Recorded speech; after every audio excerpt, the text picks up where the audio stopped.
Hej og velkommen til det stadig unavngivne show. Mit navn det er Nikolaj Kring. Vi starter med historien om Thyra Frank, som ifølge Metro Express er blevet scoret af Anders Samuelsen.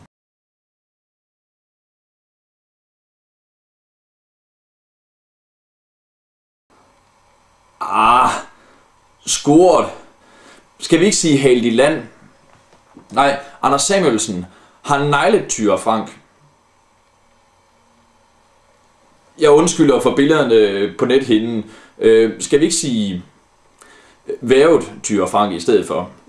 Men lad os se, hvad hun selv har at sige. Hvad mener du om multimedieskatten? Det ved jeg ingenting om. Ved du hvad? Nu er det ikke et orakel, der er kommet ind i dag.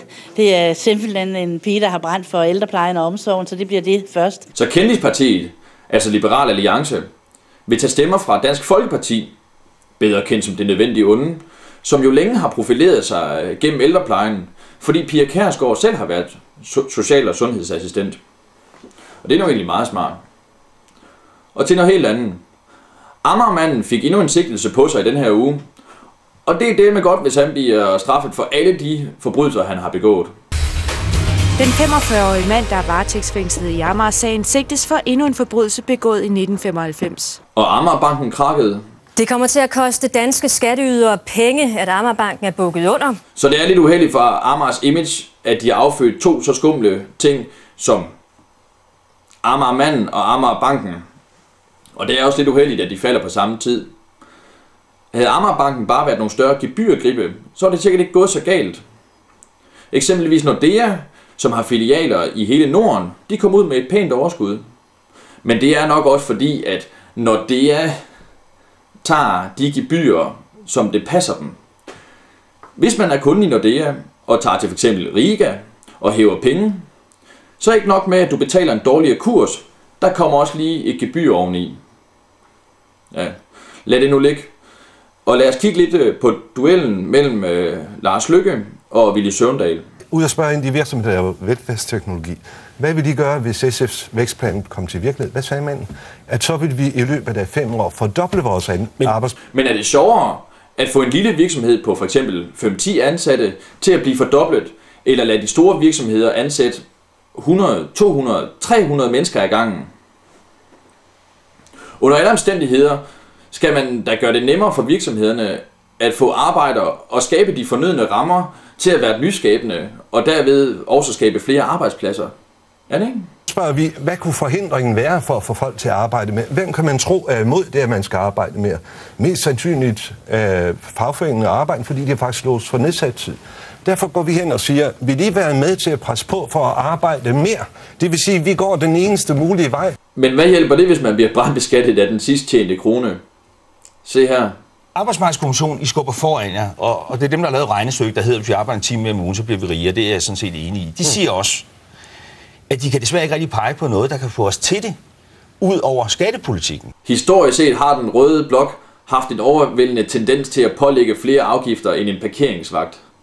Hvis I går ind på den sygeplejeråds hjemmeside i dag, så har de en bøn om, at mange af deres medlemmer, der lige nu bliver presset ned på lavere arbejdstid, de vil gerne op på fuld tid.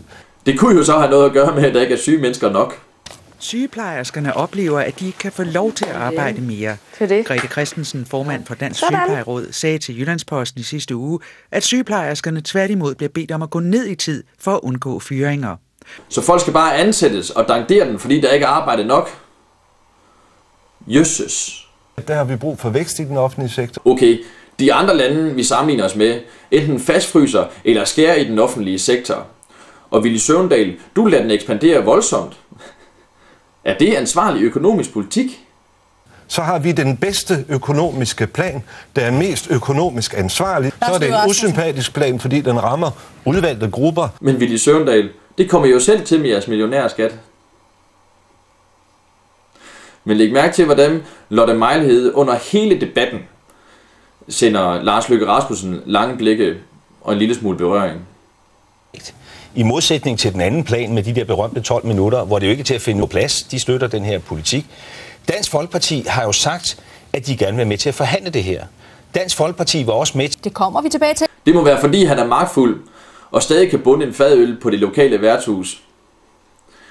Vi slutter af med en journalist, som virkelig må være glad for sin famøse præstation. Tak for i aften. De Konservative er kommet med en række særmeldinger, som i hvert fald nogen, også i dit parti, mener skygger for din økonomiske dagsorden. Hvor frustreret er du over det? Jamen, jeg er slet ikke frustreret over nogen som helst ting. Hvis du lige kan prøve at svare sådan lidt sjovere, og også gerne lidt meget sjovere. kort. Jeg kommer fra det nye talkshow, og det sendes fredag aften, og der er det godt, det er sådan lidt let og frisk. Så jeg spørger dig lige igen, og så skal du bare prøve at svare lidt sjovt og kort. Har du også et forslag til, hvad jeg skal svare? Altså nu, hvis jeg indgår i et eller andet koreograferet talkshow, så er der måske også et talekort til mig, jeg kan læse op af. Har du et forslag til, hvad jeg kunne svare, der var sjovt? Nej, men jeg tænkte bare, det kunne godt være, kan du gøre det sjovere end det?